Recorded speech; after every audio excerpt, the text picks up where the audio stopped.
Olá, tudo bem com você? A graça e a paz do Senhor Jesus. Estamos aqui para mais este devocional. Estamos falando sobre o livro de Mateus, capítulo 25.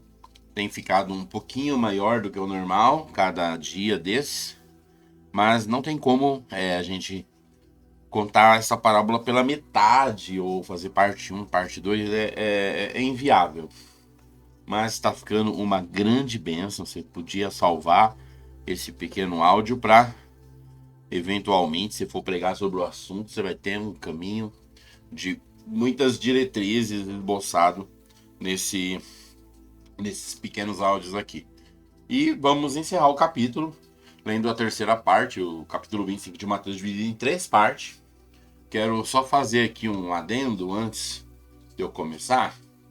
Quando você está lendo a sua Bíblia, seja ela eletrônica ou em folha de papel, você tem duas coisas que nunca fizeram parte da escrita bíblica por direção de Deus, mas que se tornaram assim, uma não, a outra assim, uma grande bênção. Realmente, Deus inspirou alguém para fazer, para facilitar, não para que aquilo possa ter ajustes na deidade da Bíblia, que são os versículos e os títulos em cima de cada ponto. Os versículos foram colocados para facilitar, né? Não existia versículos e capítulos. Então, o livro de Gênesis é um rolo inteiro, escrito tudo. Aqueles livros que é escrito lá, Primeira Reis, Segunda Reis, Primeira Crônica, Segunda Crônica, é porque eles se tornavam, eram histórias tão grandes que não cabia num rolo só. Então era um primeiro rolo, segundo rolo. Por isso viraram Primeira Crônica, Segunda Crônica, Primeira Reis, Segunda Reis. E esses títulos, mas esses títulos eu não gosto deles. É porque muitas vezes eles não condiz com a verdade. Inclusive esse que nós vamos fazer agora, é por isso que eu estou fazendo esse adendo, que em algumas Bíblias, quando você chega no versículo 31 do capítulo 25 de Mateus, você vê ali um subtítulo, O Julgamento Universal. E isso passa uma ideia para as pessoas que vai existir esse julgamento. Que um dia o Senhor vai pegar todos os homens que nasceram na terra, colocar um sentado e fazer um julgamento um a um. E não é verdade. Não, a Bíblia não condiz. Por exemplo, existem julgamentos que já estão decididos. O do diabo já está decidido. O julgamento dos salvos já está decidida a salvação. Uma vez que você foi salvo por Cristo Jesus, já está decidido. Não vai ter mais um julgamento para saber se você é salvo ou não. Vai ter um dia o tribunal de Cristo para saber se você vai ter galardão ou não. Isso vai ter, que é o grande trono branco. Mas vai ter o julgamento, vai ter o julgamento do diabo, vai ter o julgamento para mandar as pessoas para a segunda morte. Necessariamente são três julgamentos que a Bíblia ensina. Então não existe esse tal de julgamento universal. Nessa Bíblia que eu estou lendo aqui, não escreve julgamento universal, mas escreve o grande julgamento, dando realmente a impressão de que esse aqui é o pai dos julgamentos. E nós vamos ver que não é. Então pega a sua Bíblia, capítulo 25 de Mateus, verso 31, diz assim: Quando vier o Filho do Homem na sua majestade e todos os anjos com ele, então se assentará no trono da sua glória, e todas as nações serão reunidas em sua presença, e ele separará uns dos outros, como o pastor separa dos cabritos as ovelhas, e porá as ovelhas à sua direita, mas os cabritos à sua esquerda.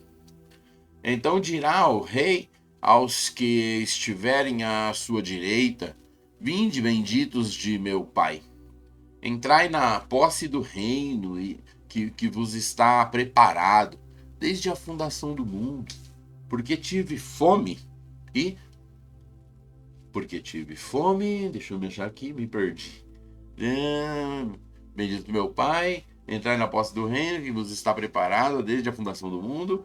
Porque tive fome e me deste de comer, tive sede e me deste de beber, era forasteiros e me hospedaste. Verso 36. Estava nu e me vestistes, enfermo e me visitastes, preso e fostes me ver. Então perguntarão os justos: Senhor, quando foi que te vimos com fome, te demos de comer, com sede, te demos de beber? E quando te vimos forasteiros e te hospedamos, ou nu e te vestimos? E quando te vimos enfermo e preso e fomos te visitar? O rei respondendo lhe dirá: em verdade vos afirmo que sempre que o fizeste a um dos meus pequeninos irmãos, a mim o fizeste. Então o rei dirá também aos que estiverem à sua esquerda: apartai-vos de mim, malditos, para o fogo eterno, preparado para o diabo e seus anjos. Porque tive fome e não me deste de comer, tive sede e não me deste de beber, sendo forasteiros não me hospedastes, estando nu não me vestistes, achando-me enfermo e preso não foste me ver. E ele lhes perguntarão: Senhor, quando foi que te vimos com fome, com sede, forasteiro, nu, enfermo, preso e não te assistimos? Então lhes responderá: em verdade eu vos digo que sempre que o deixaste de fazer a um destes mais pequeninos, a mim deixaste de fazer. Então irão estes para o castigo eterno, porém os justos para a vida eterna. Glória a Deus. Muito bonito, mas vamos fazer isso em duas partes. Primeiro é tentar entender que isso aqui é para a igreja, porque não é. Vamos lá. Aqui está falando que o Senhor vai reunir todas as nações na sua presença e separar, como o pastor faz, a separação dos bodes e das ovelhas. E ele vai pôr então as ovelhas à sua direita e os bodes na sua esquerda. E ele vai falar então: vocês são benditos do meu Pai. Vai falar para o pessoal que está na direita. E vai explicar por quê.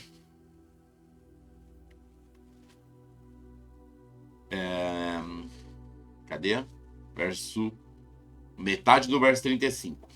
Porque eu tive fome, me deste comer, tive sede, me deste beber, hospedagem e tal. Então, isso é assistência social. Tem pessoas que acham que a salvação é por assistência social. Religiões grandes, elas vivem nesse credo. E elas estão só enriquecendo elas e o pobre cada vez mais pobre, sabe? Né? Ok. Tava nu, me vestiste, tava enfermo, me visitou. Depois do Senhor falar isso, imagina que ele está falando com a igreja. Isso.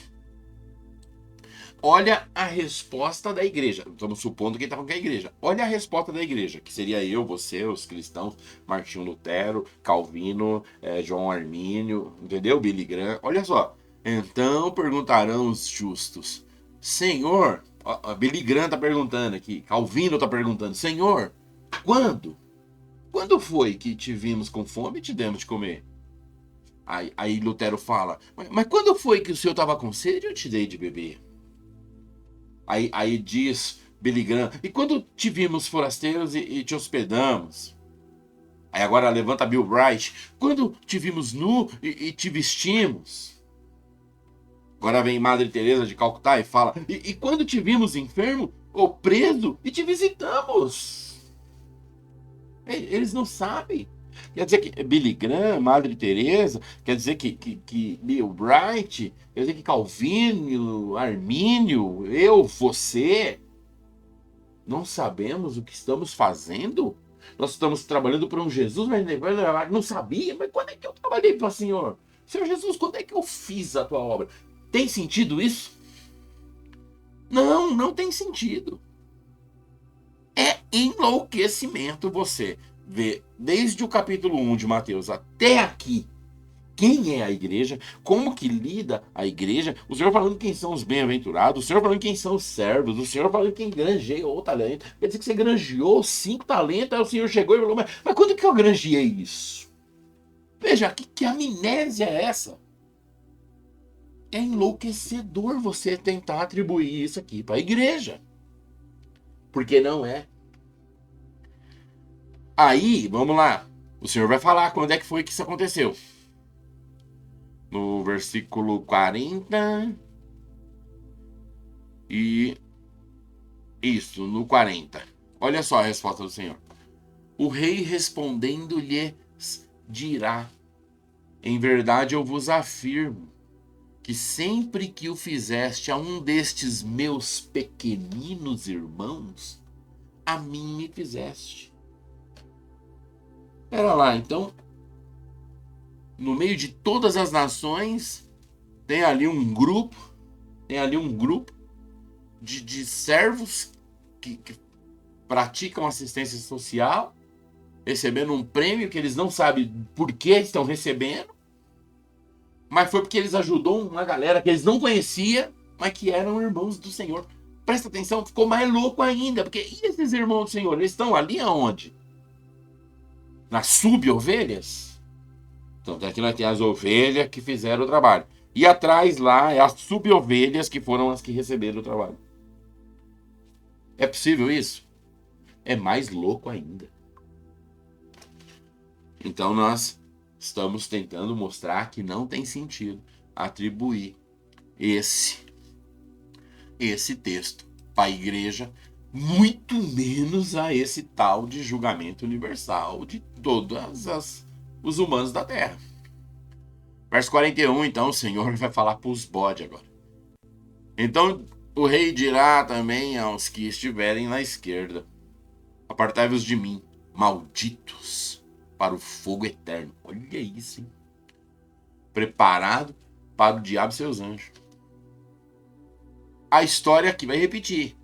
O Senhor estava forasteiro, eles não hospedaram, estava nu, eles não vestiram, estava enfermo, eles não foram visitar, estava preso.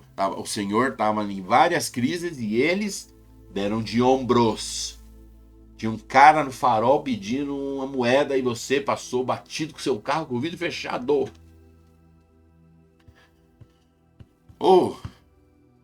Então essa rapaziada não são pessoas diabólicas das trevas, cheias de ódio e que querem ver os crentes mortos. Não, porque eles ficam surpresos. Grandes empresários, grandes pessoas de assistência social. E eles então vai fazer a pergunta ali.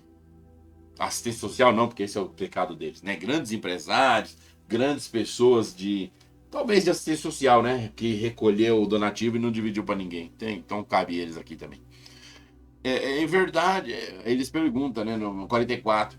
Senhor, quando foi que a gente vimos o Senhor nesse estado e não te fizemos nada? O Senhor vai falar para eles. Quando vocês deixou de fazer para esses pequeninos. Agora eu fico imaginando. Os crentes tá passando dificuldade. E os ímpios vai ser punido porque não ajudou. Tem ali a irmã Maria. Irmã Maria é viúva. E ela tem 2 filhos. Um tá preso. Um é deficiente mental. E o que tá preso deixou 4 filhos. E a dona Maria é doente. Tem uma aposentadoria pequena. E ela tá passando muita dificuldade. Ela tem muita dor nas colunas, nas pernas. Ela não pode trabalhar. E como que sustenta aquele monte de menino? Manda pro hospital, cuida desse filho deficiente. A irmã Maria tá vivendo a vida. Agora, o ímpio, que não é crente, que tá vendo a irmã Maria e não abençoa ela, vai pro inferno. Mas ali tem um ímpio, que ele viu a situação da irmã Maria e abençoou ela. Ele crê em Jesus? Não. Ele é crente? Não, ele nem gosta de crente. Mas ele é humanitário. E ele ajudou a irmã Maria. E o Senhor vai levar ele para o céu. É isso. Você pode até, dentro de uma lógica da bondade humana, falar, ele merece. Mas condiz com o Evangelho? Condiz com o que o Senhor ensina no Evangelho? De maneira alguma. Então é impossível atribuir essa parábola, esse ensino do Senhor, para a igreja. Agora tá. Vamos então dar os pingos nos i aqui. Nós sabemos que Mateus 24 e Mateus 25 são as últimas palavras do Senhor. Depois de toda aquela confusão, quando ele chega em Jerusalém com os fariseus, são as últimas parábolas do Senhor, os últimos ensinamentos do Senhor, antes dele entrar na via sacra, que vai vir agora no versículo 26, que é quando ele vai ser entregue para sofrer. E esses ensinamentos, desde o primeiro versículo do capítulo 24 até o último versículo aqui do capítulo 25, esses 2 capítulos são escartológicos, são doutrinas dos fins dos tempos. E ele está então relacionado a 3 momentos. Mateus 24 e Mateus 25 estão relacionados a 3 momentos. O momento de que Israel vai ter uma punição 70 anos depois de Cristo, isso já aconteceu. O momento em que Israel voltará a existir, 1966, isso já aconteceu. O momento em que Israel vai receber ali o iníquo, isso ainda vai acontecer, está muito perto. O momento em que Israel vai receber 144 mil evangelistas, mais 2 testemunhas, isso também ainda vai acontecer. O momento em que a igreja vai ser tirada da terra. Nós cremos que pelo arrebatamento, uns creem que é pela vinda do Senhor. Tudo bem, isso é só o tempo que vai responder. E tem também a tribulação dos 7 anos. Tudo isso está embutido em Mateus 24 e 25 de forma aleatória. Não tem uma cronologia dizendo, olha, estou falando para a igreja, aqui estou falando para Israel, aqui estou falando para a tribulação, aqui estou falando para os 70 anos depois de Cristo. Não tem essa cronologia. Está tudo ali aleatório. É preciso de um discernimento que muitos anos, 1900 poucos anos, foi preciso do tempo para o discernimento se completar. Então nós temos muitas variedades de locais aqui em Mateus 24 e 25. Mateus 25 lá, a primeira parábola está falando de um acontecimento espiritual para quem já morreu. Olha o tamanho teológico e escartológico desses 2 capítulos. Então, nesse caso aqui, essa parábola, esse julgamento, ele está acontecendo exatamente para pessoas que não sabem que está servindo a Jesus ou deixando de servir a Jesus. Que são quais pessoas? São as pessoas que estarão vivendo no tempo da tribulação. Porque quando começar a tribulação, quando a besta, o falso profeta, eles começarem a mandar na terra, e uma das atitudes da besta vai ser uma ordem direta e clara, você lê isso lá em Mateus capítulo 13, que é para perseguir e matar 1/3 dos cristãos. Na minha visão, vai ser 1/3 dos cristãos que não foram arrebatados. Mas, se a parousia é o único momento que o Senhor vai levar os seus servos para o céu, então vai ser 1/3 dos cristãos que existe na terra. Que vai ser aí muito mais gente mesmo para valer, né? Porque com arrebatamento ainda sobra bastante crente, mas pelo menos muitos vão ser arrebatados. Mas o Senhor, então, ele está colocando que no tempo da tribulação vai ter o quê? Não vai matar essa gente de um dia para o outro. Vai ser perseguição e matança. A gente, por Apocalipse, tem a fala do Senhor para o apóstolo João escrever que vai ter uma marca desse governo que vai estar governando da besta, a marca desse governo da besta, e essa marca vai ser o único meio de você poder comprar e vender, para você trabalhar e ter dinheiro. Você vai ter que participar desta marca deste governo. desta associação com este governo mundial da besta. Você vai ter que aceitar isso e com certeza vai ter alguma blasfêmia envolvida nessa marca, porque os cristãos não vão aceitá-las. Ok, se você não vai aceitar e também não vai ser morto, você nem vai comprar, nem vai vender. E o que você tem de posse vai ser tirado do seu nome. Então você vai ser o quê? Você vai ser um forasteiro, um prisioneiro, vai estar nu, vai ter fome, vai ter sede. Tá associando? Tá associando com a parábola? Uau! Você então vai estar enfermo, nu, preso, com fome, com sede, forasteiro, fugindo, porque é um tempo de tribulação. E muitas pessoas que não são cristãs e que não receberam a imagem da besta ainda, ou não se sabe se ela vai ser para todo mundo, mas por saber que elas não são cristãs, elas vão estar socializadas, elas vão ajudar essas pessoas por humanitarismo. Então talvez alguns vai te esconder, talvez alguns vai vir lá nos lugares que vocês estão presos levar uma comida, talvez alguns vão dar remédio, uma mãe ali com um bebê doente, alguém vai lá dar um remédio, uma coberta, vai dar água. E eles não sabem que eles estão ajudando crentes, nascidos de novo, filhos de Deus. E o Senhor Jesus se coloca igual a eles. Por isso que ele fala, quando fizestes para eles, fizeste para mim. Você tem parte comigo, porque você fez por mim. Você é uma ovelha. Você vai ter um prêmio. Isso é um negócio surreal. Agora muitos vão dar de ombro.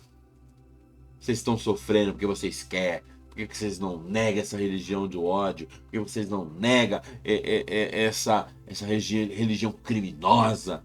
Vocês têm que morrer mesmo.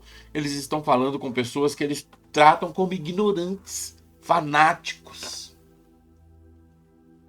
Mas eles não sabem que quando eles negam auxílio, por qualquer que seja a razão a estas pessoas, eles estão negando aos crentes, servos, filhos do Senhor e automaticamente negando ao próprio Senhor. Então este julgamento é um julgamento de um grupo de pessoas que está fora da vida normal aqui da Terra até hoje. É um grupo de pessoas que estão dentro do período da tribulação, governado pelo anticristo, porém neutros de marca da besta e neutros de religião. Ah, pastor, você tem certeza disso? Essa é a explicação que me convence, que me ganha, que para mim faz todo sentido. E é bem difícil alguém trazer um outro tipo de explicação melhor que essa. Mas uma coisa que eu quero te dizer é que louvado seja Deus que você é do Senhor. Então vamos pegar a parte nas duas primeiras parábolas. Na primeira, guardar o azeite.